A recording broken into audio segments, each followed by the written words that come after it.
But the right lane is the only one that moves. And I probably lived off 95 for like 10 years before. I was like, you know what? Yeah. I think it's time to get in the right lane. Yeah, I mean, that, now he's like. I got it. So it was a time when it was like. Good evening, everyone. Key West Hartford for a very. Oh, really? Okay. Thank you so much. Thank you so much for coming out tonight. My name is Jim Scanlon. I am the acting superintendent here in the Wallingford-Swarthmore School District, and happy to be here with you tonight. Thank you so much for coming out. I'm going to start. Please silence your cell phones. This is a cell phone forum, and something that we always say at the beginning of all of our performances for our students to make sure that our cell phones are on silent, and hopefully mine will silence. This is a topic that we are all very much interested in. And I will tell you, as a parent, for those of you who are parents, most of you are parents here tonight, I understand the issue because I have a 16-year-old and a 14-year-old at home. I want to start with the story. And yesterday, I got home. We had a school board meeting last night. I got home, watched a little bit of Monday Night Football, and make sure I put my kids to bed. And one of the things that my wife and I do is we collect our children's cell phones. We should make sure the apps are shut off from 10 o'clock to 6 in the morning. So there's some things that we are trying to do to limit screen time for our kids. And it was about 11:30, quarter to 12, we start hearing a pinging on one of our phones. And I'm like, well, what? My wife says, you did collect the phones, right? I said, yeah. So she looks on her phone and she sees that our 14-year-old, our eighth grader, went downstairs and got an iPad. And he was posting stuff on his iPad. So she tells me I got to take care of that. My wife says, you got to take care of that. I do. I go in there, I take the iPad. I said, I said, you lied. You're not supposed to have phones and not supposed to have any devices. You know, when you go to bed, you go to bed, you go to sleep. So he now has lost his phone for a week. And that's something that, so he goes off to school today with no phone. Driving in, get a call from my wife, and she says, I just got a call from Grant, our son. And he's in the school office making a phone call on a landline, saying that he needs more money in his lunch account. So he typically would text that with his phone, but because he didn't have a phone, he found a way to survive and make that all happen. So I get it. I understand all about phone management as a parent, and I'm sure we all have stories that we can tell as we're trying to really do the best thing for all of our kids. And this topic this evening is really it's bigger than, it's part of a larger conversation. I mean, tonight we're going to focus on our cell phone policy here in the school district, but it really is an impact with the amount of screen time, the amount of social media time that children have access to now, which is far more than any of us did as kids. You know, cell phones have become an integral part of communications and information gathering tool for many of us. As parents, again, we want what's best for our children, and the debate over cell phone use in schools has become increasingly complex. These conversations are taking place all over America. Some might say it's because of the recently released book by Jonathan Haidt, The Anxious Generation. Some might say it's been eroding for a while. Some also might say that's just the next evolution in technology, and others might just say it's about time we do something. Well, this is a significant amount of research on the negative impact that screen time has on adolescent brain. We'll hear about some of that tonight. Banning cell phones outright might seem like a really straightforward solution, but it's not that simple. And many families rely on phones for communication, especially in emergencies. Cell phones have become an integral part of a communication network for teens. And we'll hear from a couple of our seniors here tonight about that. Schools are almost always caught in the middle of whatever society's ills are. And our families and our students and our communities are always there to try to help solve that.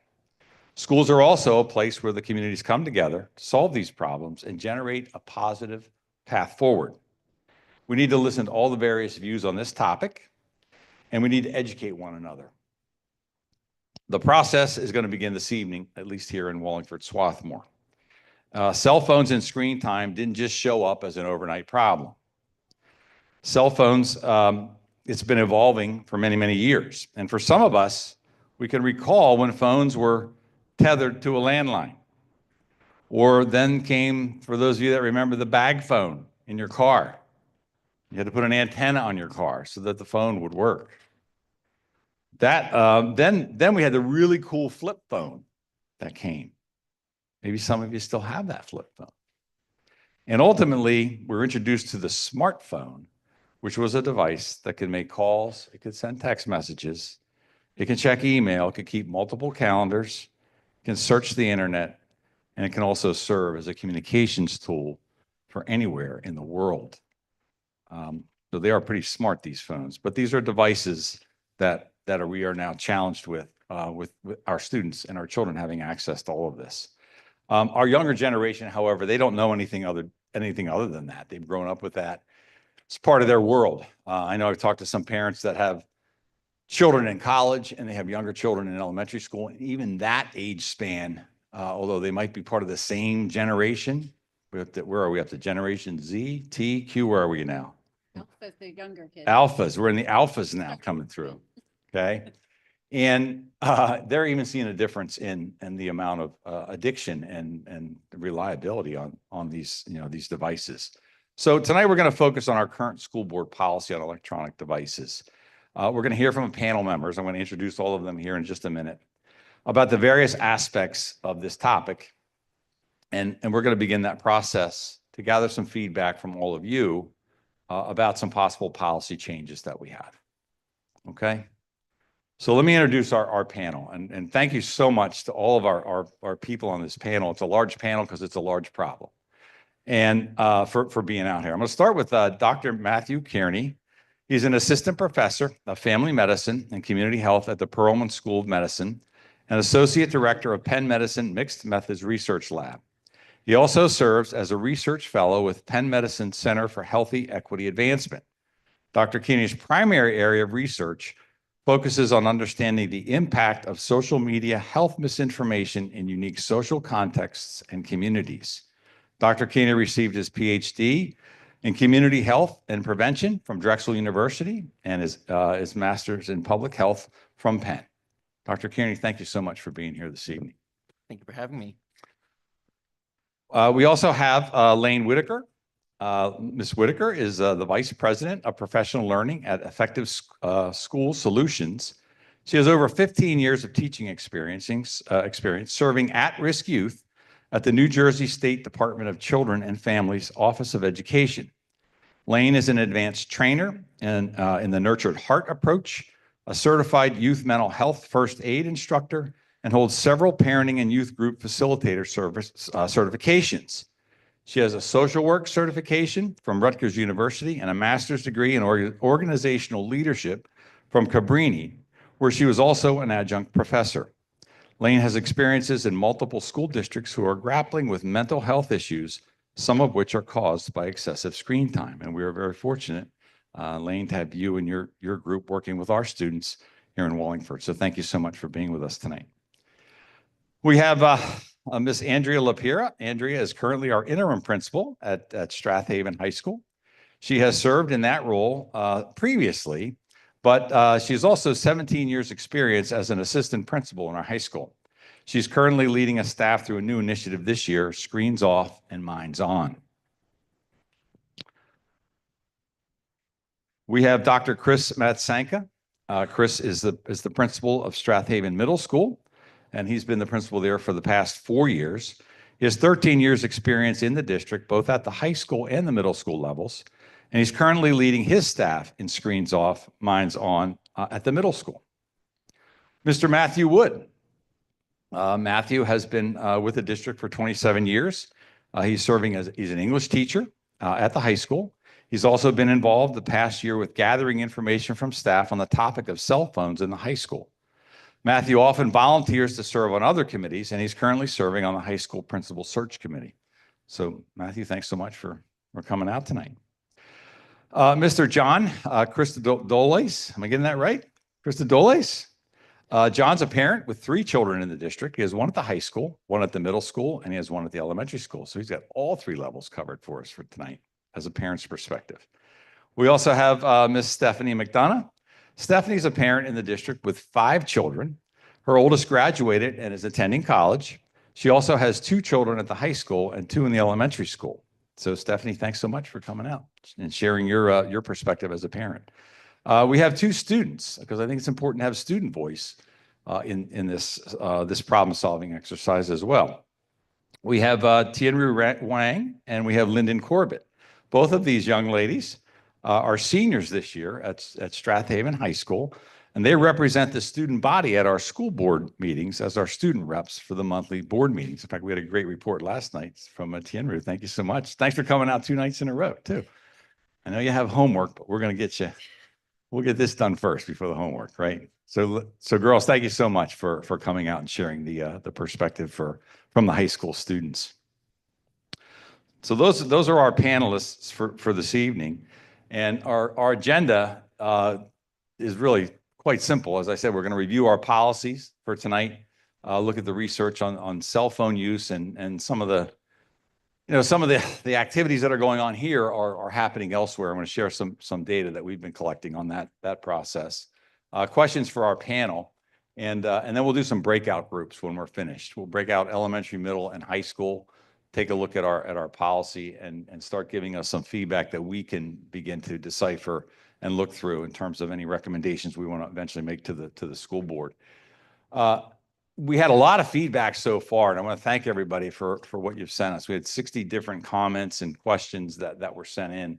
We're going to weave many of those questions into our panelists and get some responses and answers for you on all of that. And there were 6 themes as I looked through all of that data. 6 themes that came out of it. People want to know, okay, what does the research say about all of this stuff? How does our current policy work? And we'll share that with you tonight. And what changes can be made, that is, I guess, yet to be determined in terms of where we're going with all of this. And what can parents do? What can schools do to help educate people on this concern that we have? And then, how do we educate our students and our parents as well? It's a problem that I believe we've got to all be swimming in the same direction, all working together. And I think if we do that, we'll see some great results. This will be the process that I had outlined initially, and some communications out to the community and to the school board. Start tonight with this open forum. November, December, I want to schedule some teacher groups, focus groups, and some student groups, because ultimately, particularly at the high school, because that's where it looks like a lot of the pressure points are with managing cell phone policies and not having cell phones out during the day. 2020 and January of 25, we'll put together a draft changes. I'll put that out and probably get some more feedback from people on that. And then in February, it's our goal to go to the board policy committee with any recommendations for policy change. Okay. So this is a Pew Research study. It was just released a couple of weeks ago. When you look at what does research say about what are adults saying about phone use, and what do they think? 7 out of 10 Americans support cell phone bans during class, and a third favor an all-day ban. So when you look at in the class in the blue, this is 68 supports some in class that you should have no phone use in class, and the entire school day, about a third of the people say you should ban it for the entire school day and not even have it in school. Now, for those who do support cell phone bans, reducing as to why, and they're talking about the reasons why, reducing distractions, that 91% of those people say it's a major reason that to ban the use of phones during the day, it's gonna obviously have fewer distractions for students.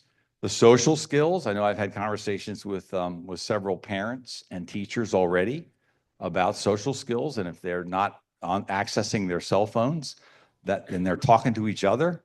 I mean, I've been to basketball games where kids are sitting 2 rows away and they're texting each other instead of just getting up and going over and sitting next to their friend. So that's a reason that people are saying it would be really good. And less likely to cheat. About half the people say that. That used to be a really big reason, but it's really kind of drifting more toward the social skills, and maybe Lane can talk a little bit more about that a little bit later.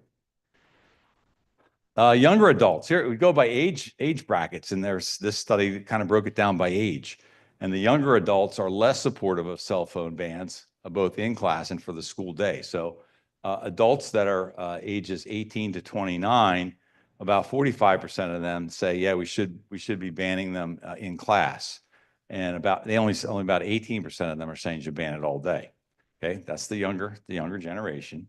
If you go to 50 plus, all my people are saying that 80% of them should ban it in class, and you should have 44% ban them all day. So not a surprise. Younger people, it's part of their world, it's part of their communications channel. Older people, not as, they see some of the more downsides to it. And in National Pew study. And since it's election time coming up, they've included Republicans and Democrats. This is actually a bipartisan problem. And the Republicans, about 74%, they say you should be banning these cell phones in class, and the Democrats about 64%. So even at the political lens and perspective, there seems to be bipartisan support to get some limitations on this.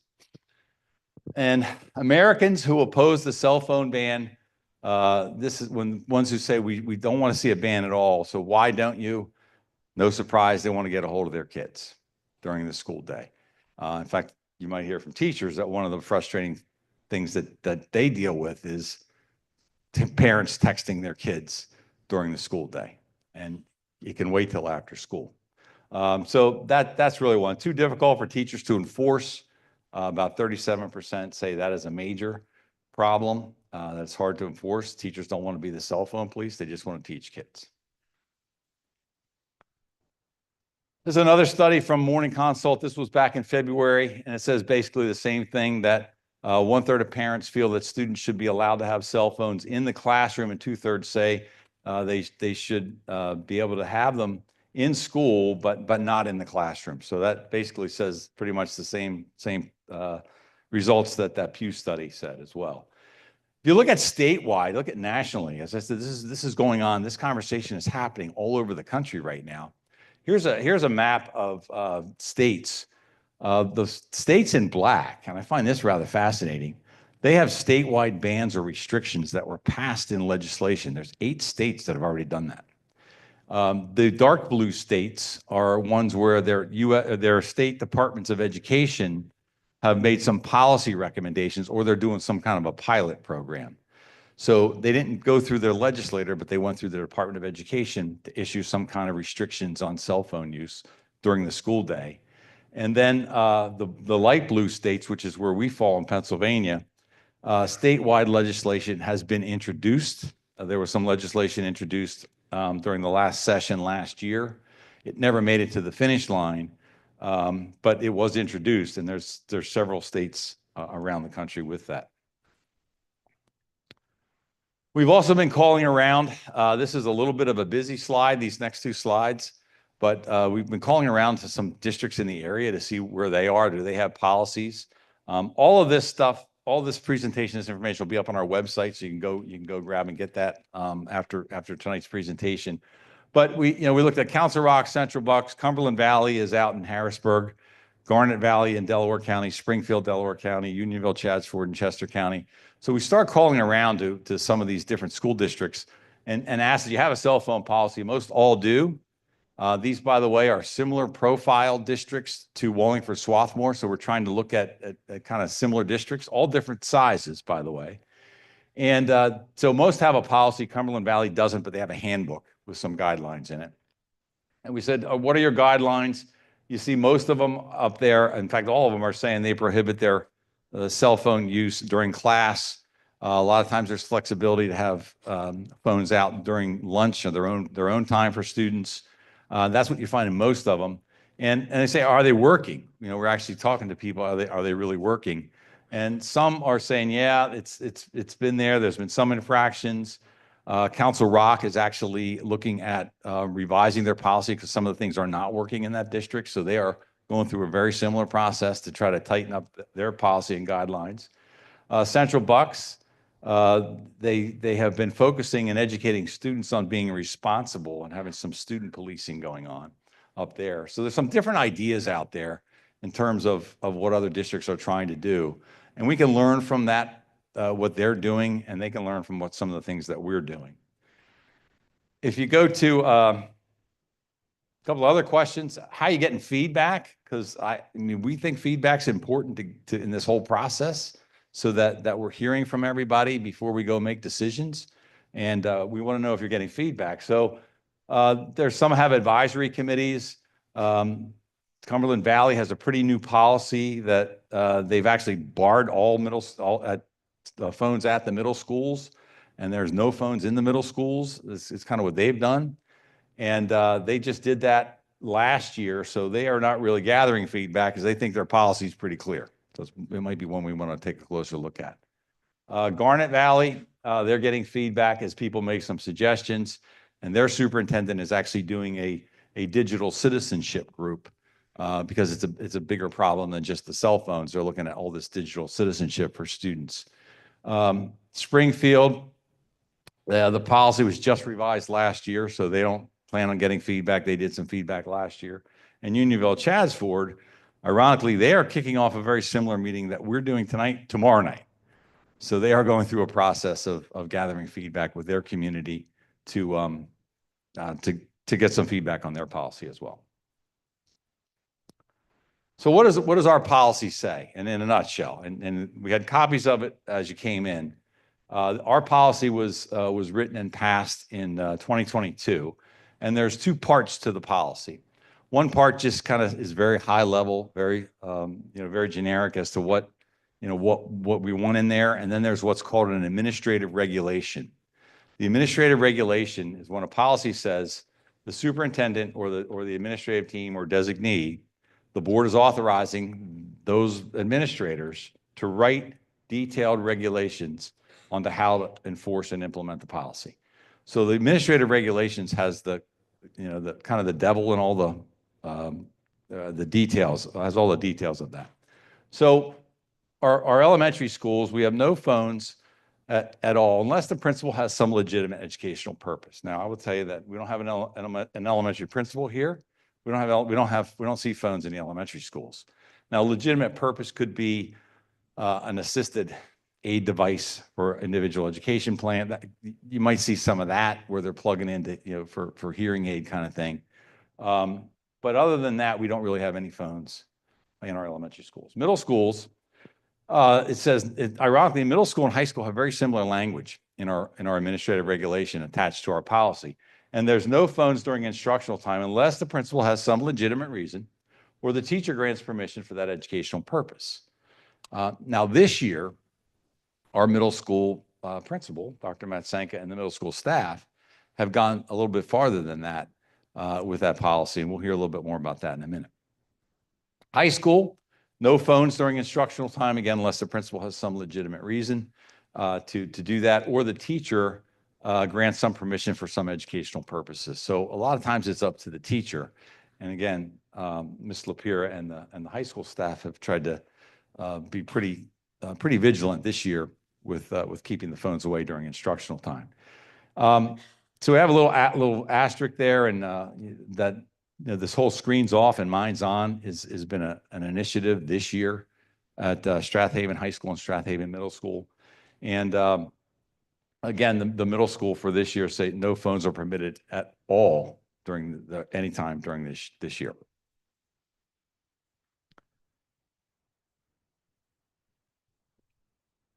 So with the perspective on some policy, I'm gonna turn it over to our panel now and ask a few questions of them.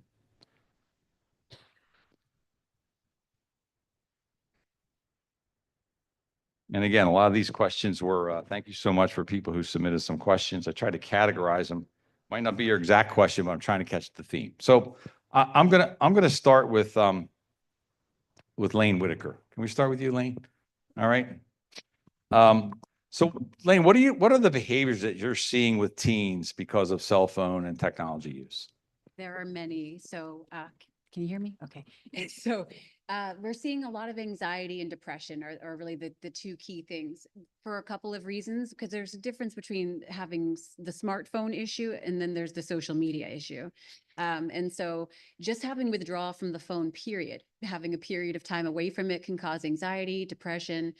There's a lot of notifications that come on our phones, right? So we're constantly checking to see, oh, did something happen? Did something going? What's happening now? Is that a text? Was, all the different apps that constantly have text messages. Some of the other things you talked about were social isolation, the lack of social skills. A lot of our teenagers are not comfortable making a phone call on their own behalf to advocate for themselves. That's a very different thing. What we're really seeing here is a shift that began in about 2010 at the birth of the smartphones.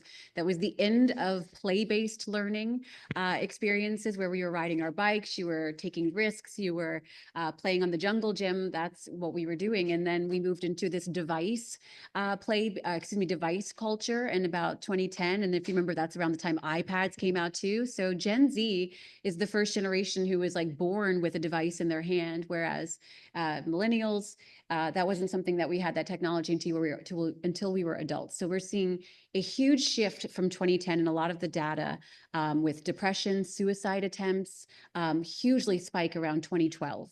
Around 2012, you might remember Instagram came out around that time. And so it initially disproportionately affected women or young girls, that the self-harm went up from 10 to 17-year-olds went up like 100. Let's say I have the data here. It went up 134% increase in 2012 in self-harm and suicide attempts for girls. And then it went up a little bit later for boys, 10 to 14-year-olds, 109% increase in 2012 as well. These were hospitalizations, right? So, again, the social media piece, you have yourself comparing yourself to others, body dysmorphia issues, sleep deprivation. You'll probably touch on some of the research with the medical piece, but the blue light, even all the screens, can cause vision issues as well as just highly dysregulation. And it's also right before bed.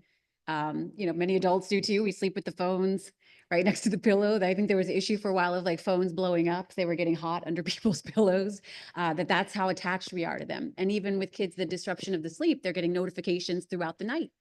Different apps are going off. Did I get a text? What's going on? So there's this constant anxiety and a lot of depression, both from withdrawal from the device as well as in the social media aspect. And then we're just seeing kids are not talking to each other anymore. You talked about kids being right next to each other in close proximity, they're still texting, and then they'll look at each other and laugh and look right back at their phones. They're not interacting the way that kids used to. So that social skill is really getting lost. And now we're getting our connectivity through social media and video games rather than connecting in person. So those are some of the main trends that we're seeing, but all based usually in anxiety and depression has really spiked. So 2012 seemed to be a kickoff year that really we saw more of it. You said that was what Yeah, Instagram and that's started. what social media- 124% increase in mental health. 134% increase for girls as of 2012 and 109% increase for boys. And that's from the previous year? From 2010, and then you saw 10 this to big, 12. you Okay. saw this big jump happen in 2012. Okay, very significant. Thank you. Yeah. I would say too, just we don't know how to be present anymore. So even if you are in a room full of people, we don't know how to really be present. We're thinking about our phones, we're looking at our phones. A lot of families allow phones at the dinner table. So like we're constantly with the phone and only half present. So, we talk about mindfulness and all this, and people kind of, poo-poo that as something unnecessary. There's actually a comedian, I think his name is Des Bryant. He talks about, in the 90s, I didn't know I was like a Zen guru master because if you're on the school bus, there's nothing to look at on your phone. There was no devices. You watch condensation drip and you're experiencing mindfulness, right? Now, when's the last time you went to the bathroom without your phone? So like we are really attached to these phones, and we're just seeing that in adults, but particularly with kids who that's all they know, like this generation, that's all they've ever been exposed to. Yeah, thank you. Yeah. Dr. Candy, so let's take that a little farther. What does the medical research, you do a lot of research in this area. What does the medical research say about cell phone use for teens? Yeah, thank you. I absolutely want to hear exactly what you're saying. There's a tremendous amount of research that's gone looking at the mental effects of it, tied to known mental health outcomes like anxiety and depression. There's also tied to that, though, real physical impacts, though, that occur from cell phone use or from use of anything that's got a screen time that you're having prolonged exposure to it. So for instance, the big one I think that you'd mentioned was sleep disturbance. Yeah. There's this idea, at least, um, when you boil it down to behaviors, actual like health behaviors, the frequency of checking and the difficulty disconnecting from these devices is ultimately what drives a lot of the social isolation, as well as the kind of like dysregulation of your routine, where you end up centering your life and your daily around the actual cell phone itself. And so a lot of the physical health effects come from sleep disturbance or not getting sleep or staying up looking at blue light, or the first thing you do is wake up in the middle of the night. If you have to go to the bathroom, you check your phone. It's going to make it infinitely more difficult to go back to bed from that. So sleep disturbances and having poor sleep quality has itself, I mean, we all experience that in our daily lives. You can't drink enough coffee. You can't catch up on sleep, especially when it happens chronically and regularly. The other is the actual physical impacts on the body, which is, if you think about the actual just use of the phone, just from prolonged exposure starting in early age, if you're looking down constantly, you're going to be at a much heightened increased risk of musculoskeletal issues. Things like scoliosis might have increased risk for that as well. You'll also have potential eye issues with it. And so there's real concrete physical impacts that will go along with that. The last thing that really kind of ties this in is that when you look at this in the long term, at least, these I, they are semi-addictive behaviors, or if not addiction due to some chemical, they're at least dependent, because you become dependent on the routine that you develop with your cell phone. It's more like a relationship almost. Um, but with that, at least, the long-term cognitive development is that ultimately that phone becomes a real piece of your core identity. And it can be very difficult, at least when you rely on it as a source of social interaction or information, or or any of the useful things that cell phones do. I'm not saying that's entirely harmful, but it's over the long term that's going to really have impact. And those behaviors, those habits are formed during adolescence, during childhood, and then they last the entire life trajectory. I think Great, it's important to note too that they were designed to be addictive. Like, it's a normalized addiction. If you're familiar with Silicon Valley, they admit it. They actually got psychotherapists, psychiatrists who would help them develop tricks and tips to keep you on your phone as long as possible, to keep you checking your email, to keep you going back to Instagram, to keep you checking all of these apps. Like, that was all very intentionally designed to keep you addicted. The longer you're on your phones, the more money is being made by advertisements. And Instagram now is full of advertisements most of the time, because they're trying their hardest to keep you on that phone, and that addiction is real. I would also say too that kids they have a hard time managing boredom now. They're not used to being bored. Boredom is good sometimes. Boredom is good. That's when you get imaginative. That's when you become most creative. That allows you to go to sleep. And there's just no ability to manage boredom anymore. And then also, we know the cyberbullying piece, that before you might have had an issue at the schoolyard or somebody that makes fun of you, or in this class, I got to watch this person. But now the bully can follow you home and be in your personal space when you're with your family, and the bullying never stops. So that's a lot of the depression and anxiety, I would say, as well. So the addiction, if we could only find a way to take that strong addiction for these phones and plug it into our curriculum and some of our books, which takes, let's going to take me over to one of our English teachers, Matthew Wood. Matthew, what are you seeing with the teacher seeing a difference? I mean, you've been in high school a long time. I've kind of watched this evolution from the teacher perspective. Have you seen a difference in the number of cell phones that are out there in class this year compared to some of the past years? So I'd like to first acknowledge Ms. Lapira and the high school administration for making a renewed effort this year, coming into the school year, to, within the present framework of the district policy, to try to give this problem a go. I've gathered some, data, anecdotal, informal, conversational from my peers, in addition to my own experiences. I teach seniors, I teach English. I would say literacy is another casualty of this problem, but as far as answering your question, Dr. Scanlon, I would say most teachers would say that they've seen some improvement this fall. Most teachers would say they've seen some regression. I would count myself in both those groups.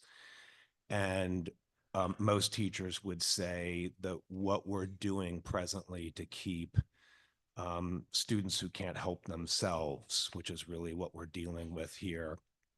We're talking about addiction, dependency. withdraw.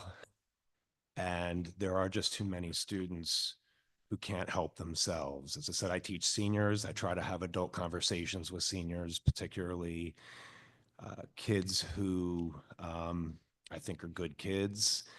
And when I see certain kids have a problem where, I get to a point where we have a one-on-one conversation about the issue, they usually agree with me. It culminates in, I'd really like you to put your phone in your bag. That's how I start every class at this point. I care about this issue. I'm not a teacher who sort of just ignores the problem. And so every day at the start of class, probably 2/3 of my seniors are on their phone. When I go to start class, I have to make a very clear announcement. We're starting class. I'd like you to put your phones in your bag, not in the desk, not on the desk, not in your pocket, in the bag. We start there. And I would say by, halfway through the class, in spite of all my best efforts, half the phones are back in the desk, which means they're looking for opportunities. I'm averaging, I did, just kept a loose number the last week, probably 4 to 5 direct confrontations a day. Getting back to what I was saying about the private conversations with students, tell them, I want you to keep the phone in your bag. Can you agree to that? Yes. But it's not actionable for them. It's the same kids. The phone is back out. It goes from the bag. It starts in the bag. It ends up in the desk. And it just becomes whack-a-mole, cat and mouse, whatever you want to call it. It's tedious. It contributes to our fatigue as teachers enormously. And, I think a lot of teachers are in a little different places as far as to what extent they're still trying to grapple with this problem, but they are getting exhausted by it. And I think I'm comfortable saying the general consensus is that we need to do something, that moving forward as we are as a market. Okay, and you talk about some of the kids that overall are just can't help themselves, that addiction piece that we saw in that one slide earlier. Yeah, I mean, in recent years, I've had issues with kids like outright, I'm not taking the headphones out, I'm not putting the phone away. This year, I haven't had that kind of direct refusal and defiance. That's defiance. So I'm not dealing with the same level of defiance, but what we are seeing is the kids who can't help themselves. Okay. And the larger the class you have, and it may depend on the subject and the level as well, but the larger the class you have, the harder it is to maintain and monitor this. Yeah, a lot more to watch. So, Andrea, we go to, as a principal, you get to see the whole building and get to in and out of classrooms. And you've seen, and you too have been there for 17 years. So you've kind of seen the evolution of all this. What is your perspective of cell phone use for this year compared to previous years? Well, about 100% of students are coming to school with cell phones. I think that's the start. The data point, right? It's very unofficial. If not 100, it's 99. So I'm sorry, this microphone keeps moving. I'm going to move and then that might help. Okay. And I don't disagree with Matthew. We started out strong and, students are starting to struggle a little bit more following the rules, but I think I'm a forever optimist. I'm wondering, because Matthew teaches seniors, those seniors have had sort of loose expectations for several years now. Mm-hmm. And this was a big change for seniors. Now that Dr. Matsenka has, is reinforcing the rules at the middle school more strongly, we are reinforcing the rules in the high school more strongly. I'm wondering if it will eventually become the norm. Will those seniors, our current juniors who have had those loose expectations by the time they graduate, and our current freshmen and sophomores become seniors, not having phones will become more of the norm than having them, if that makes sense. So, Matthew did a bit of a survey with the teachers, and in general, they're saying that they're seeing a reduction, but this is the time of year where people get more comfortable and they get more relaxed. So, a couple weeks ago, I sort of reminded teachers, let's not drop the ball here. Let's keep going. Let's keep strong. We never thought that this was going to be an easy change. We knew it would take a lot of reinforcement, daily reinforcement. And Matthew will tell you, when we introduced this in August, I basically said to the teachers, we have to agree. We're either all in or we're all out. Do we want this change or don't we? Because nobody wants to be the one teacher who's enforcing the rules. We need to be a united front, just like we are sometimes as parents, what's our, attack here? What's our plan? So I do think there has been some definite progress. It's not perfect. Okay. And you mentioned seniors. I mean, that was a big change for seniors and Big change. from previous years. So we have two seniors here tonight. So let's go to the students. We'll stay at the high school for a minute.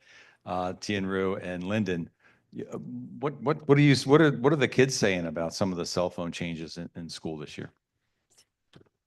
Yeah, so a lot like what Ms. Lapira said is that I think that there is a unique struggle with the seniors because we've been so we had COVID in the middle of our middle school experience. We have been throughout our more developed ages, we've seen a sudden incorporation of technology into our curriculums and into a requirement for class.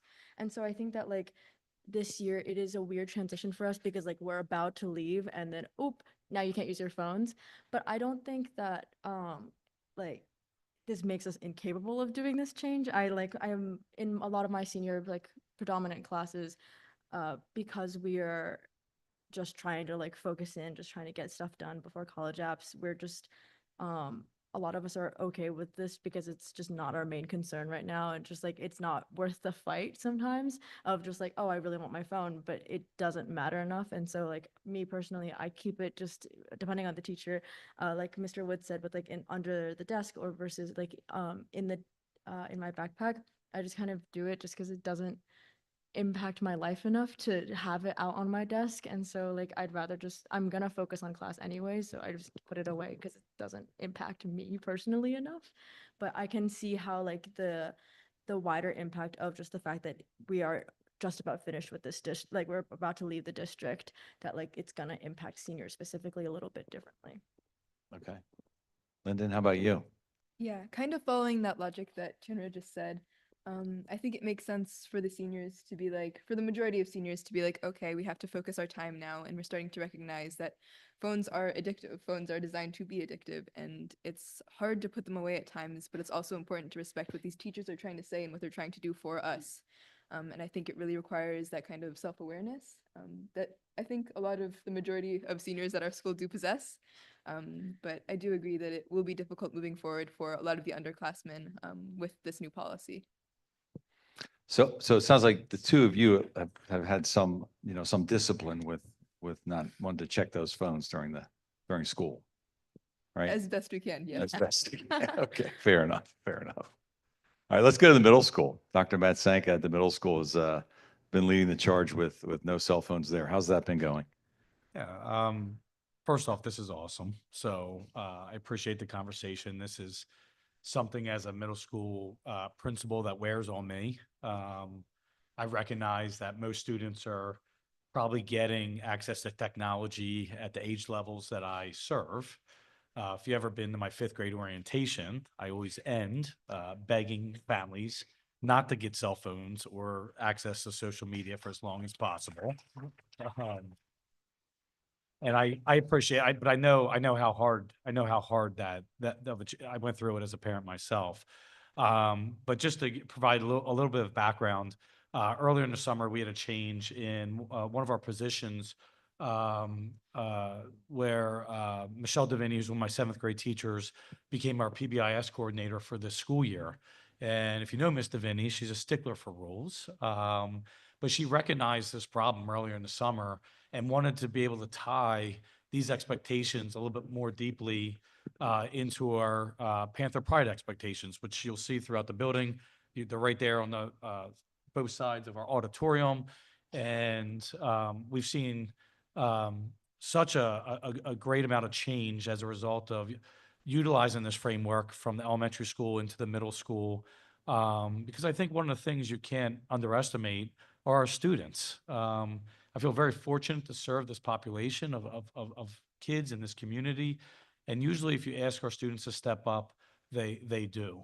I think I have a different challenge in the high school because my middle schoolers still want to please. They don't pretend to know everything yet at this age. And you could still mold them. I worked in high school before, and it's challenging. We did all this work this summer, and I thought I had this awesome, I'm going to keep it to myself what it is, but I thought we had this awesome theme. And then when I happened to talk to Miss Lapira at the end of the summer, and she said, "Oh, well, we're doing screens off, minds on," and I was like, "Well, that's way better than I came up with."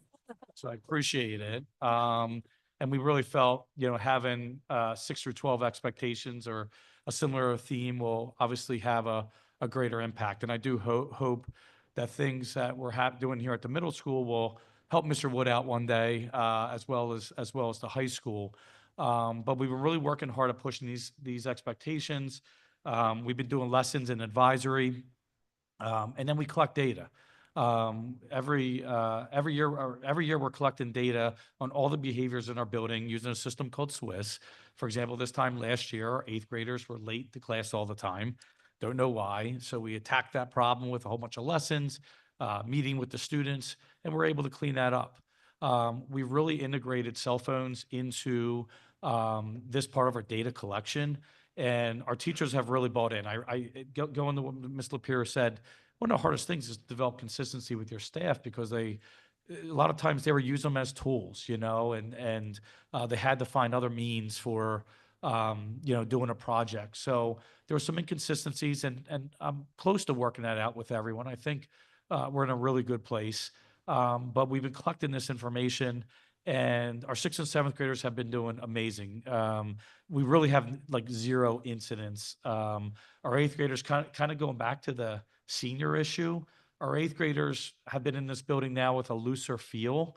And it's always been our expectation that kids keep them away during class, but we never really pushed lunch and recess and some other areas. So we've been working hard on that, and our students have been so responsive, and I give our students the credit. And I really encourage everybody to talk to their students. I'd be curious if they're seeing the same things, that if they're telling you the same things that I think I'm seeing, So we've had a really good start to the school year. Now, I'm not naive. It's October. A lot of students may be getting more gifts come December. The winter months are a little dark and dreary, so I wouldn't be surprised if there's an uptick in us experiencing this. But I'm really confident that kids are responding to the expectations that we're trying to set in our building. So we are really happy with the start of the school year so far. So it seems like that's making a difference from past years with starting out strong and trying to enforce that as a staff, correct? It's night and day compared to past years. There's other things that I'm trying to explore right now. I get the Sunday scaries. I'm not sure if you use that term or heard that term. Come Sunday, I'm so worked up what I'm gonna walk into on Mondays. And I'm not sure if it's a byproduct of any of this yet, but usually on Mondays, my phone is blinking and I'm scared. I don't know what that message is going to be. And a lot of times I would receive calls over the weekend from families where their students were having problems on social media and things blew up, and they're looking for the school for some support. And I haven't had one of those phone calls yet this year. Again, it's October. I appreciate the Yeah, don't call. jinx So it. and I'm not sure if it's because of us talking to our kids more and trying to set expectations in this building. I really hope it is. One of the other pieces too, going back to what some of the other panelists were saying, that I really wasn't thinking about. We're really trying to push our kids to put the phones in their lockers. Am I confident they all are? Absolutely not. I can see their genes and stuff like that. Right now, we're at the point where we're, patting kids down or anything like that. We usually tell them to put them in their lockers, and they're very responsive. And I've had parents call me going, I want my kid's cell phone on them at all times. And that's hard for me. That's hard. And even our teachers, again, these things are costly. Our teachers don't want to hold cell phones and be responsible for $1,000 device in their hand. But I think going back to your question, I think more kids are putting their phones in their lockers, and I really didn't think about that disconnect piece of, you know, I have an opportunity, or we have an opportunity to not allow the kids to develop this dependency on their cell phones and this feeling of having it inside. I have 2 phones in front of me. I hid them from you because that would, um, but I'm at night constantly, every few minutes. I don't even know my brain's making me do that, grabbing our phones. And, you know, I do own the responsibility to take care of our kids and trying to at least be hold the front line, you know, in our building, to try to do something. And that's the problem. I don't know what the right answer is. You know, this is new for me. I was here in 2011. I didn't have these, you know, that was at the start of things. So we all have to work together on this and figure out what's right for our kids. Yeah, yeah, great advice. So last time I checked our school stores, we don't sell cell phones in those school stores, right? No cell phones. So the kids are coming with them, and parents are sending them. So let's go to the parents' perspective. What are you hearing from your children? And I've had the pleasure of talking with Stephanie and John about their perspectives. We have some different perspectives, which is important. So what are you hearing from students about cell phone use in school? John, you want to start? Well, I personally hear nothing. Um, so, I'm Next question.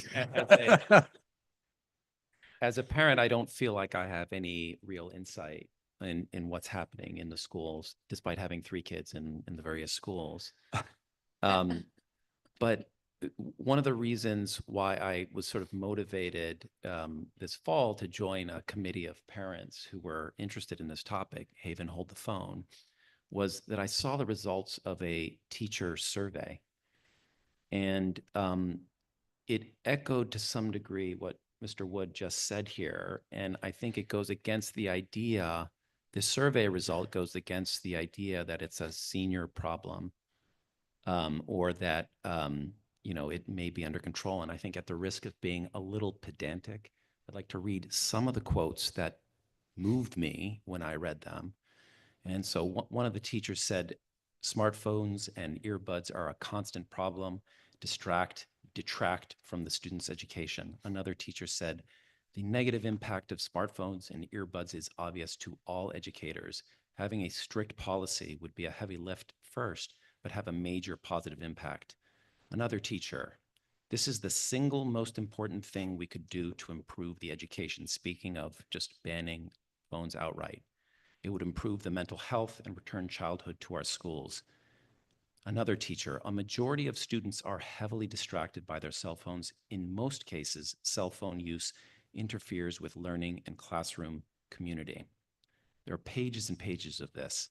I want to read just 2 more here. One teacher said, I usually have to ask at least 10 students a day to please take their earbuds out. The constant redirection regarding cell phones, earbuds takes a lot of time away from actual instructions and is exhausting for me.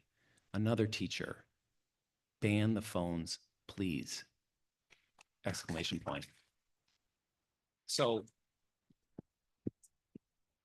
in thinking about sort of what to say and how to encapsulate it, I've come up with a little mnemonic to help me remember sort of my comments, and it's easy as EFG here. E, enforceable. I think what the survey is telling us is that our current district policy is not enforceable. We have the best teachers, some of the best teachers in the whole country. We have some of the best students in the whole country. This survey makes it clear it's not working. So we need a policy that's enforceable, which means that it's not gray. It doesn't require teachers to negotiate with students. And my goodness, it shouldn't require principals to negotiate with parents. F, future-proof. We have a $1 trillion industry whose every motivation is to get our kids' attention. I would want a policy, or we would want a policy that acknowledges that it's going to be a constant battle unless we just say the school is not where we're going to have this battle. If we allow the school time to be a battle for our kids' attention, it will be forever. And our policy changing machinery is not going to keep up with the pace of development of those applications. And G, let this policy be guided by the successful experiences by the many school districts around the country that have successfully protected their kids' attention during the school day. So EFG, I think it's nice and easy. Okay, thank you. And I think it was some of those comments out of that brief survey, that was last year's survey, I believe, that our administrative team and our teachers were. Yeah, this policy was done over, this survey was Summertime. informal, Yeah. was done over the summer. Okay, thank you. Stephanie? You have an older one and a younger one, my right? Oldest was class of 2024. And I think it's worth noting for those kids, they started high school on a screen in their basement. So their norm was texting their friends during class. So I do think without regulation, they sort of, that became their normal, right? So I know with my oldest one, he had Mrs. Reavers for English class, did not text or touch his phone during that class because you would lose your extra credit. So I think, I think teachers have tackled this on their own, and it makes sense to sort of tackle it as a district. For me, my children have phones, they have social media, and I want them to have that while they're in my house, and I can teach them how to use it responsibly and, how to put down the phone and go out and play, or put down the phone and go to training, or go to your practices, and how to responsibly use a phone and social media. But I don't want them on the phone during instructional period. So I don't know if parents should lock those phones. They have a lot of capability, and lock your kids' phones during the periods and let them open during lunches. And that might be a break. With having 4 kids who have phones, they don't all have the same access. I have to parent the kid I have. So one of my kids has social media restrictions and timelines. Another kid, if he goes on Instagram once a week, I'd be shocked. So I don't worry about that, right? I have a daughter who's in 4th grade and she has a phone, but it goes to swim practice, it comes back to me. It goes out when she goes biking, it comes back to me. So I think it's really hard to make a one-size-fits-all policy and enforce it throughout every room in every building. Yeah. So you've done some things with your different children at different ages for limiting access. So let me ask maybe Dr. Kearney or Ms. Whitaker, what can parents do? Kind of playing on that theme, what can parents do to help limit some of the access to some of the cell phone use or any kind of screen time use? You referenced The Anxious Generation earlier by Jonathan Haidt, and some of his recommendations are that not allowing any type of social media until the child is 14 to 16, just minimum. Also not even having a cell phone until you're in those teen years as well. And then, some of the things, some of the causality for the anxiety as well is that, again, when we're in this device generation versus a play-based generation previously, and by having parents that can constantly connect with you throughout the school day, that some parents are tracking their kids on the phone, there's a lack of independence and autonomy, that helicopter kind of parenting, right? And so what the inadvertent subtext to the kids are is that you're not safe. You're not safe. I need to know where you are. You need to be tethered to me. I need to know your every move. I need to know what's going on. And so that may not be the intention, probably isn't, but the impact is that kids have this anxiety about, am I safe, right? So that's one thing, is that, maybe having some limits on the phone and then also allowing some independence. Definitely the social media accounts. I just don't think, I think they should even be older, to be honest, because we just saw the research says that it's between 10 and 14 is when you see those huge spikes, and the depression, anxiety, self-harm, suicide attempts and all of that. So those would be some of my main recommendations. I definitely think that I've been in many schools over the years where when the kids are texting and the teacher's like, who are you texting? My mom, right? So, sometimes we have to recognize we're part of the problem, right? And also, are we modeling good habits at home? We're talking about kids and their addictions to phones, but adults are equally as addicted. And so it's difficult for you to say you shouldn't be on your phone, you shouldn't be doing this, but yet we know whether it's work related or just the same addictive, I've got to see, I've got to check, for me, it's email. I feel like I have to be so connected to my email in my line of work. But are we modeling good habits? Are we also using our cell phone at the dinner table? Are we not really present and doing, oh yeah, while I'm also swiping and talking? And so we have to model these good habits that we want our kids to have. Yeah, I absolutely agree with that. The role modeling, I think, is probably one of the most important, also probably the hardest. I mean, as you acknowledge, we're all humans. We all have, well, we likely all have phones, maybe not necessarily cell phones or smartphones, but we all use devices like that pretty regularly. And raise your hand if you use the do not disturb setting in your phone. I'd say about a majority, maybe more than half at least. And I think, we've adopted these behaviors for ourselves because we've realized the impact of what using phones or having unfettered access to your phone, rather, what that can do. And it can really impact, our own lives, things like driving, or work productivity. I think those are all absolutely these behaviors that we can be modeling at home or just in larger social settings. I think I've heard a lot of really tremendous initiatives coming out of the school district, measuring data or measuring and tracking all of this. You cannot change these behaviors if you're not measuring them, and you can't demonstrate the quantifiable difference. Parents, it may be a little bit more difficult to do that, but you could do some simple metrics like screen time and just, maybe be that reinforcing mechanism for your child. Hey, I noticed your screen time was up this week, and kind of nudging them a little bit that, okay, this is something that you may want to be concerned about with that. I think absolutely setting screen time limits, but then I think the last thing that I really heard, which was a great thing, which is this idea of using kind of alternate or replacements, things like physical activity or activities where it's virtually impossible to use a cell phone. These are places where you can, without even purposefully doing it, you can create kind of cell phones. What's that? Like a school, exactly.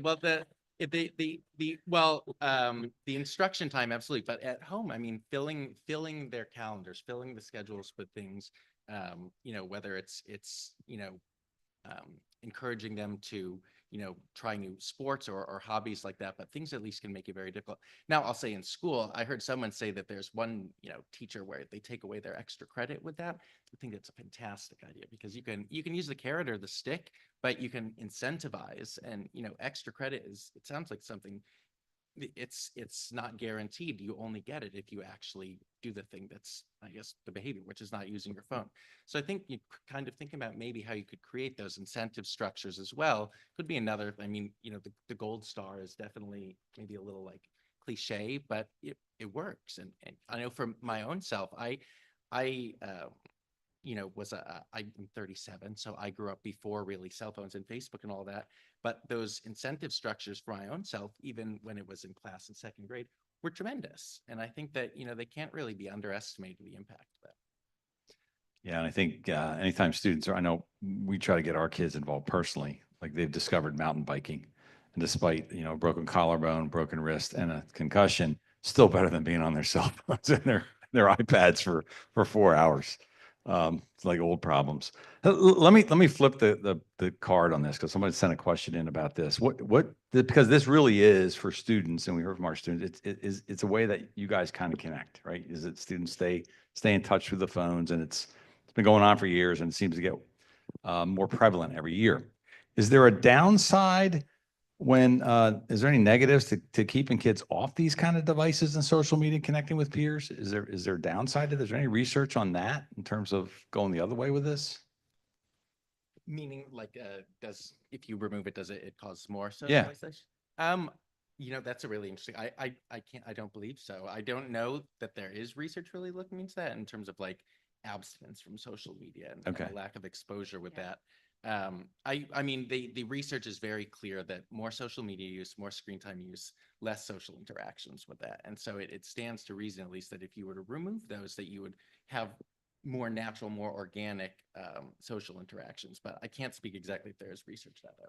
We're not doing that at a great enough scale to really research that yet. I mean, I think we've just sort of hit a critical mass or a tipping point very recently, whether it's the Jonathan Haidt book or teachers just getting fed up and the dissatisfaction and teaching because of the social media and the cell phones and all that. But I don't think that we have enough districts nationwide. I mean, we're in 14 states in effective school solutions, and we have mostly in New Jersey, and now we're starting to see in Pennsylvania a trend of taking this away. But I don't think we've seen enough to even be able to quantify or have research yet.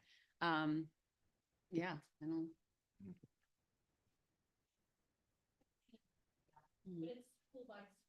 Mhm. Oh, I'm sure it does. I have to believe that it does, right? But I just don't know if we have, real data. It's sort of like the pandemic. We know that it was really bad, and we know that there was a lot of mental health crisis that we're still dealing with. But until we're about 10 to 15 years, I mean, you're a researcher, you know that you have to be much further removed from the thing to be able to have real research. It takes years of research. Exactly, long-term studies. Right? Yeah. I will tell you this though. So I'm an educator as well. I teach graduate students, which I teach a graduate class that includes undergraduate students, graduate students, as well as, I mean, there are people in there who are twice my age. And I'm dealing with these exact same problems in the classroom. And the best thing that I can do is I model it. I put my phone, do not disturb, I put it right in front so that they can see I'm not touching it. But the other thing that we really are dealing with is even when the phones are gone, it's how do you like form those networks back between people? Because we take the phone away, then they're glued to the laptop. So, I had midterms 2 weeks ago that were group-based midterms. We did case studies, and I felt like I practically had to go to each group, tell them how to interact with each other, that they could put this presentation together. So it's absolutely going upstream to elementary school, starting this as early as possible. It's absolutely going to be the best approach because I'm seeing it now myself with students, who were in high school during the pandemic, about that age. Yeah, and we didn't even get into Apple Watches yet.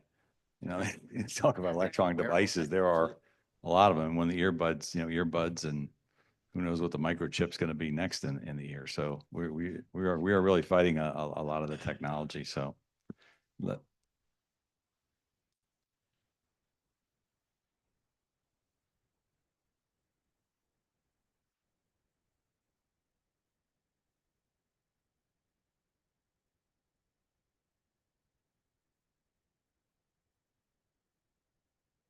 I think a lot of parents, I think between school shootings and just wanting to have access to kids during the day. I mean, you do have some families where there may be an illness or something. A lot of times the kids are anxious and want to be able to access their parents, but I think it has a lot to do with parents that I think they're the biggest audience that doesn't want to see them go is oftentimes, well, obviously the kids, but I think that there's a lot of parents who fight it and say, I need to be able to reach my kid. I want to talk to my kid. If there's an emergency, I want to know. And I can completely understand. I remember my son is now 21, but he got a cell phone when he was about 11, and it all started because I wasn't even thinking about it, but there was a snowstorm one day. He was missing for 3 hours in action. I did not know where my child was for 3 hours. I called the school. They're like, well, we know they're on the bus. We haven't been able to reach the driver, but they're probably fine. For 3 hours, I'm like, where is my child? And so I was like, we're getting a phone. I want to know where he's at now. And I do regret that. That would have been around that time, around the 11, 12 era, 14, actually 14. So I do realize that it was really more for me than it really was for my child. And so if we're parents who are also feeling that anxiety, we have to think, is quelling my anxiety, now making my kids more anxious, right? Like now I'm transferring it. So we have to think about that sacrifice. And that's why I think that maybe having the lockup, I mean, I get it too, especially if you have multiple children, you're trying to have them hook up, go pick up your little brother. I need you to do this on the way home. You want to have that communication. So having that locked up for the day or whatever the policy, and then being able to go back to it, see, check in with mom, I'm on my way, I'll be home in a half hour. Those kinds of things all make sense to me. Right? let me go back to our principals for a question and just ask about, you talk to many parents, you talk to many students in both the middle school and high school. What are you hearing on both sides of this conversation? Any feedback from parents and students? I would say I hear both sides. I have parents who don't want us to have any influence on what their children are doing with their phones and how much they have access to it. And we have others who would prefer for them to be banned. And I think we have everything in between. So, you know, I mentioned earlier, we have almost 100% of our students arriving to school with a phone. And that creates a huge, I don't want to use the word problem. I don't know what the right word is, but it's a huge issue to tackle when we have almost everyone. It's like giving your kid a candy bar on the way to school and say, don't eat it. Don't eat it. Okay. I know it's delicious. I know it's your favorite, but whatever you do, don't open that package. Right. It's almost easier said than done. I don't think kids are trying to be disrespectful. I don't think they're trying to be, you know, we occasionally run into defiant children, not often, but for the most part, I think there is some habit there. But, you know, as long as they're walking into the building with the phone, there will be multiple perspectives on it, and different levels of enforcement in the classroom. Okay, thank you. Yeah, I mean, I've heard from a lot of parents this year, and the discussions have been very meaningful for me and very informative to where our community is at on both sides. I've talked to a lot of parents about the banning and the possibility of us getting the bags and having them stored. Um, I've also had parents call me begging me to allow their kids to keep their cell phones on their persons throughout the school day, especially after some of the more recent tragic events that have happened in schools. So I've seen both sides. I've had a lot of parents calling me over the years to just help me counsel their child to because they're not listening to them, to get them off the phone more. And that's probably one of the most challenging conversations I have, because my first response wants to be, just take the cell phone away. Don't get your kid a cell phone. But that's more challenging. And we all know, a lot of us know that, you know.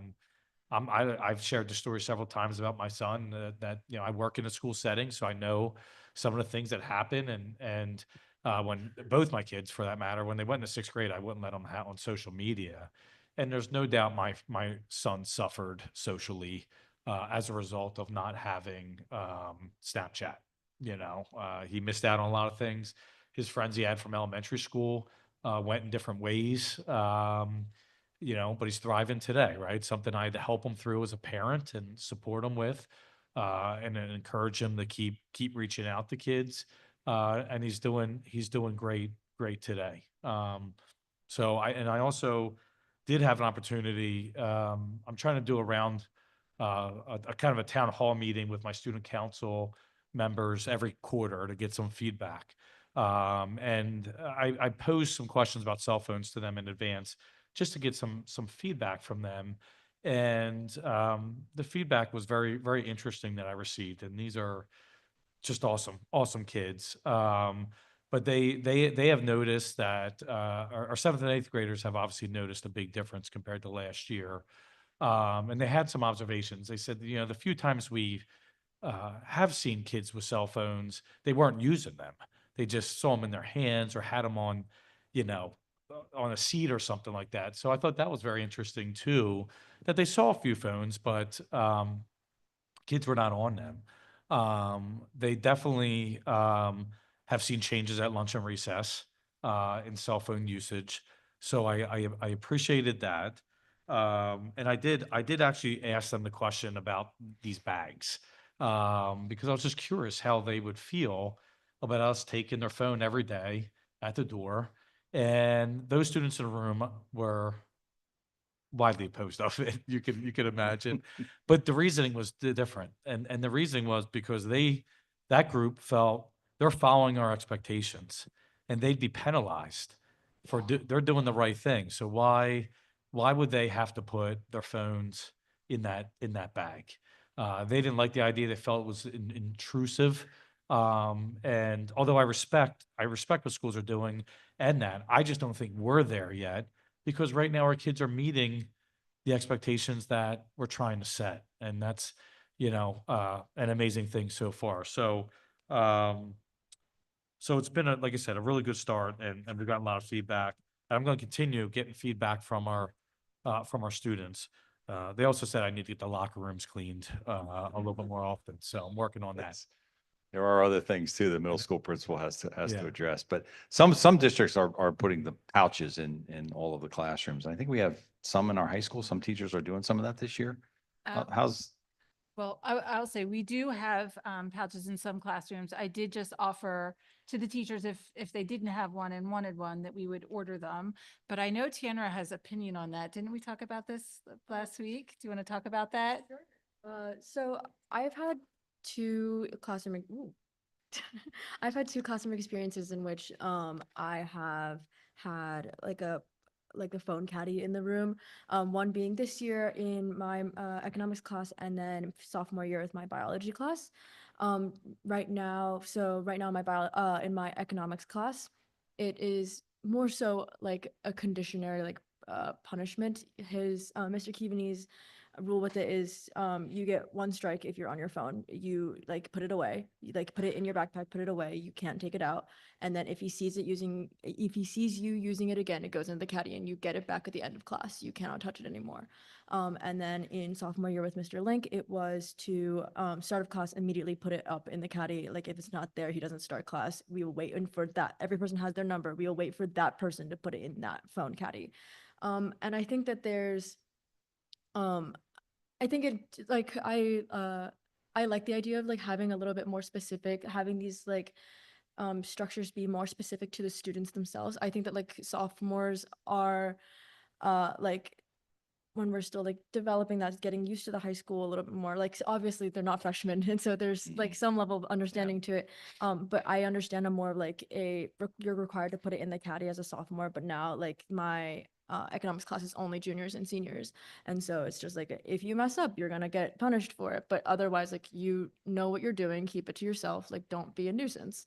And so I think that our I think it's just like it's best to have it be a little bit more student specific, have it be like I think that like when it's conditioned, like with what we said about Miss Reavers making it a like take away the extra credit if you don't if you use it. And so I think like having these conditions is better than just a straight take it away or straight or just like straight keep it. But either way, I think that like having it be conditional in some way is pretty effective. At least me personally, I find it to be that way.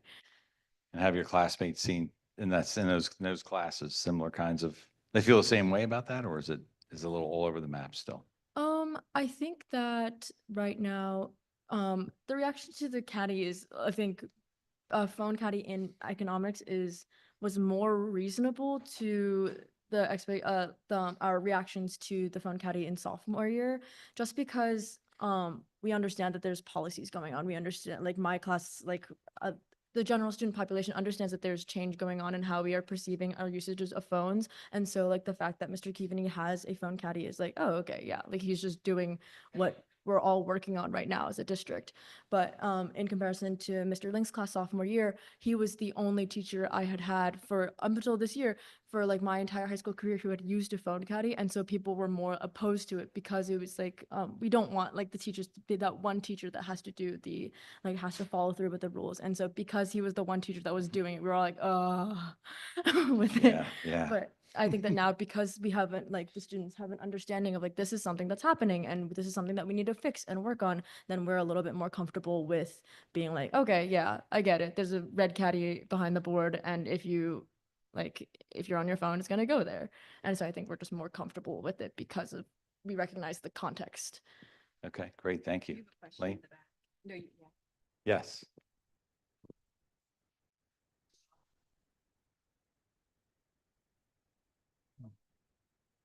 Sure, go ahead.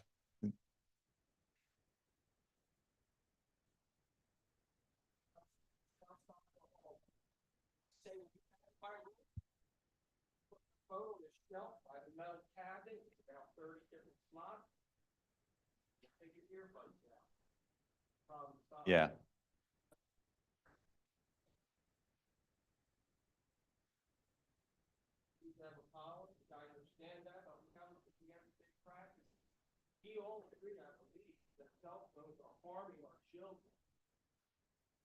Yeah.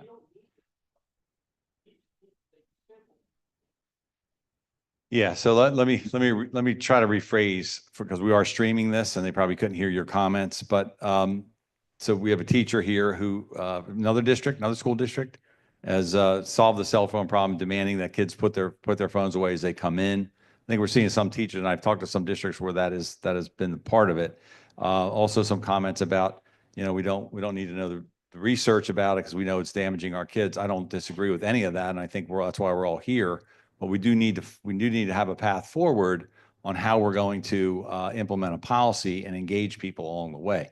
So, and I know people want to give some feedback. We're going to do some breakouts here in a minute. I'm going to finish with our panel, and then we're going to go to some breakout rooms so we can get that small group feedback. And we are going to capture all those comments in a document and put all that up on our website so people can follow along. Well, let me ask about engagement. So I'm going to start with our parents because the districts that have really had success with this have engaged their parents, their teachers, and their students in this process. What's the best way for us to engage parents? As a parent, I mean, the stakeholders' opinion that I care about most is the teachers.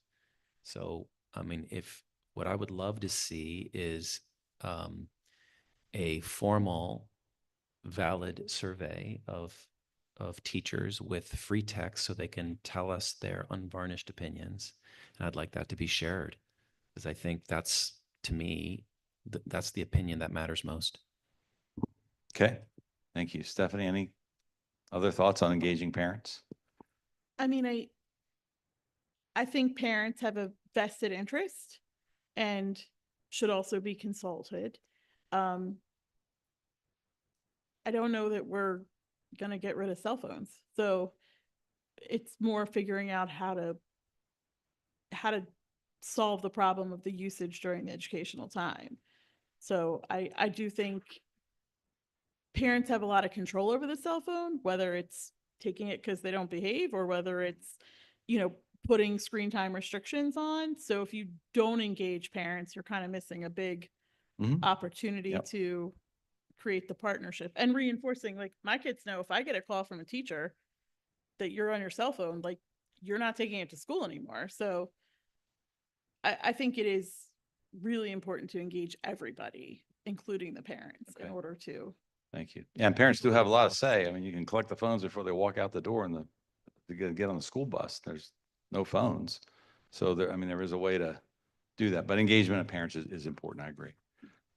Matthew, how about teachers? We need to engage our staff, engage our teachers. And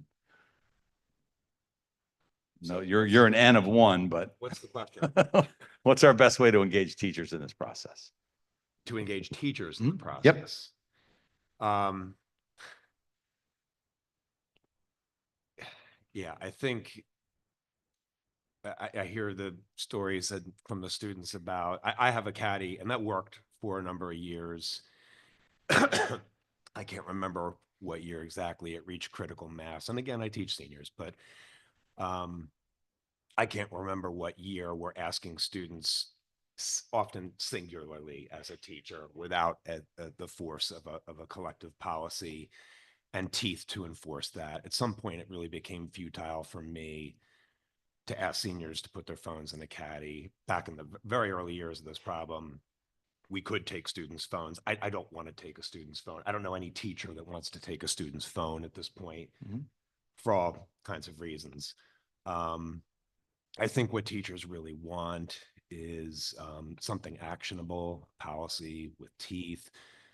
I totally get what Ms. Lapira is saying, that a lot of the burden is on teachers, as it rightly should be when we teach classes, to uphold the policies and the expectations of the school. But if the policies and the support itself isn't up to the task of making teachers feel empowered to, have those confrontations, and it will take time. I think we all have to acknowledge that any conclusion we arrive at regarding a policy change that we make, it's going to be uncomfortable for a lot of people. Maybe uncomfortable for teachers, it's going to be uncomfortable for students, for sure, maybe uncomfortable for parents. But I think I feel comfortable saying on behalf of teachers that we need something something with teeth. That's the phrase I hear a lot. Okay. Something with teeth where if I'm going to stick my neck out and really, try to hold my students accountable, take back my classroom. They want to feel support. They want to know that, Yep. they're going to be backed, especially for that initial rough period of getting that policy enforced. And some of it takes years where, the younger students come up from Dr. Matsanka's middle school and it gets a little easier over time where those expectations have been begun there. They continue in ninth grade, just like a lot of academic expectations travel along. Mhm. This is a time now where we have a problem, and we have to look at it as a long haul problem, I think. And I do think my colleagues, by and large, will get on board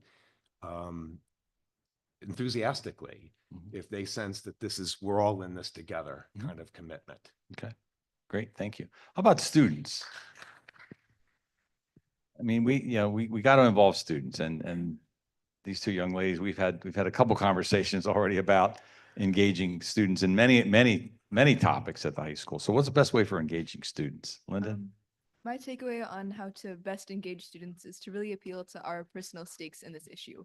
It's really easy just to say like, oh, the teachers want to do this, the teachers want to do that. But I think at the end of the day, it really needs to be increasing this awareness that we are actively losing something the more we're spending on our phones.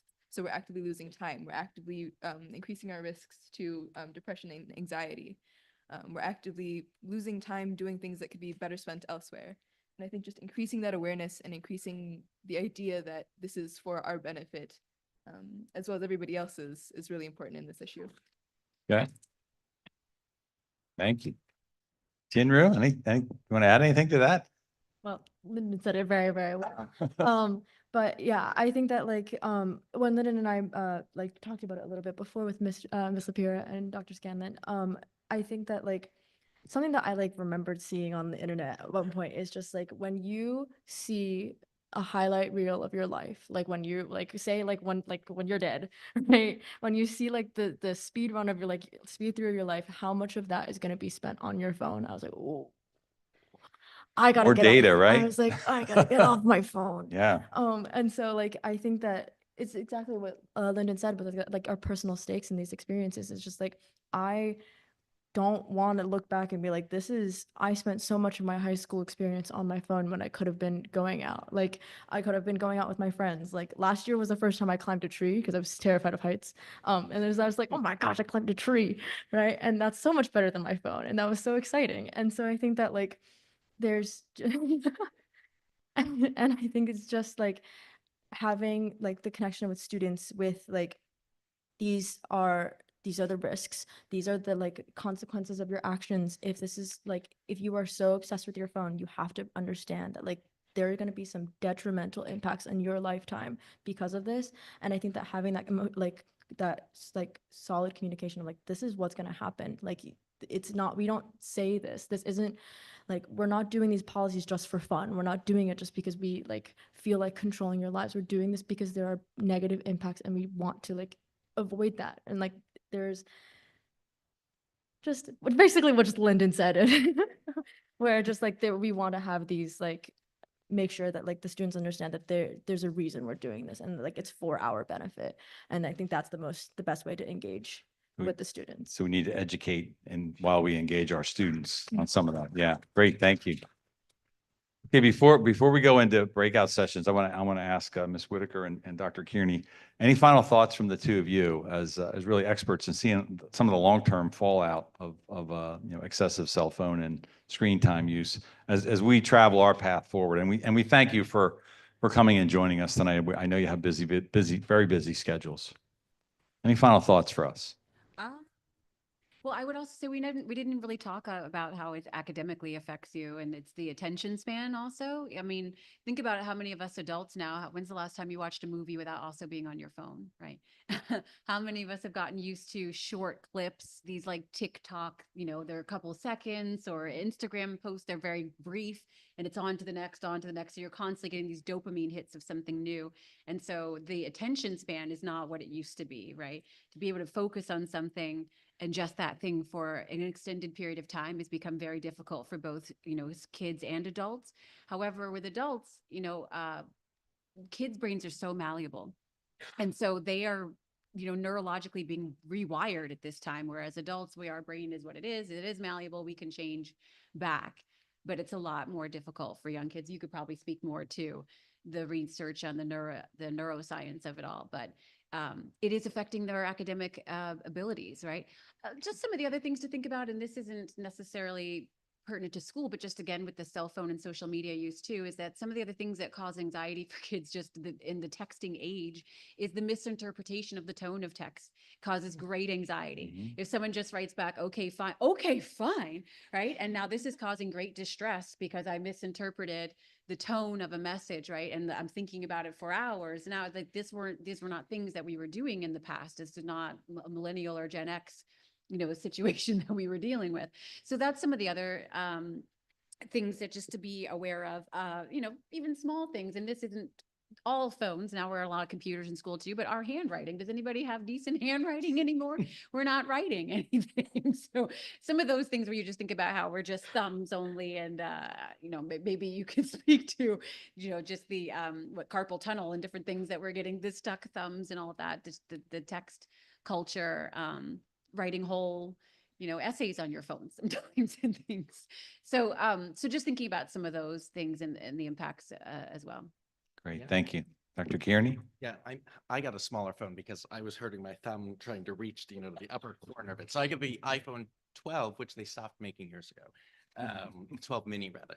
But I think in closing with it, there's a lot of really tremendous work that's going on. As I said, collecting the data, consistently asking, open-ended questions, getting those, quotes and those powerful anecdotes. That's absolutely the right way to go.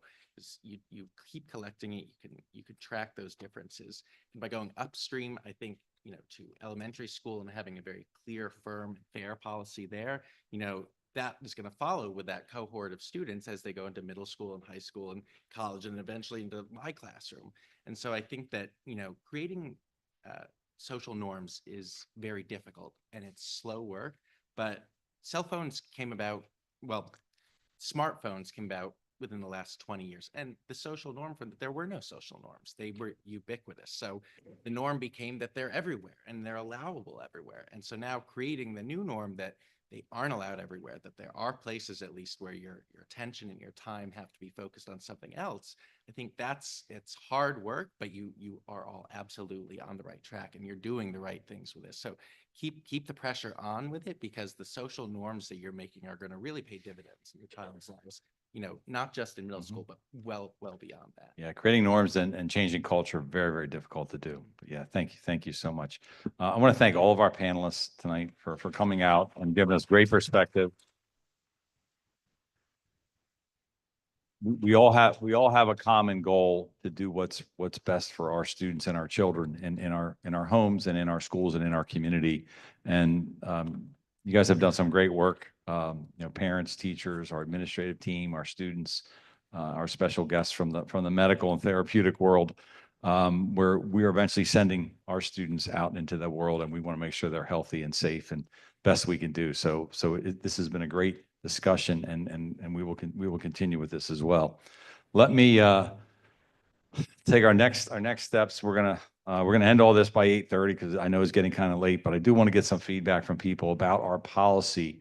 So we do have I'm gonna do some breakout questions and do some focus questions here. What should we consider when revising our electronic devices policy? And again, what are some ways we can engage our stakeholders?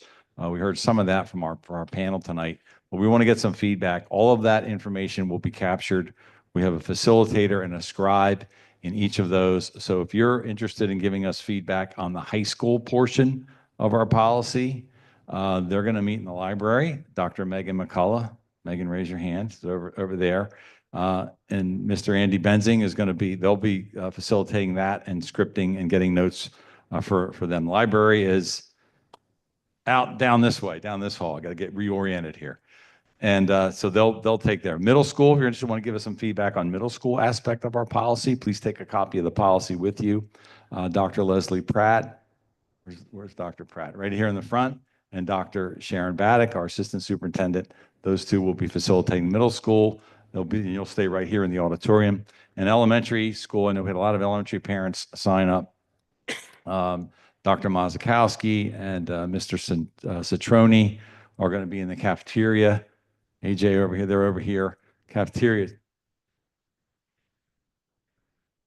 Yep. So you're going to go out and down the steps. Okay. So we want to capture all the notes. Please give us any feedback and some questions. If there's questions that we haven't answered, we'll capture them and we will start building an FAQ for our website.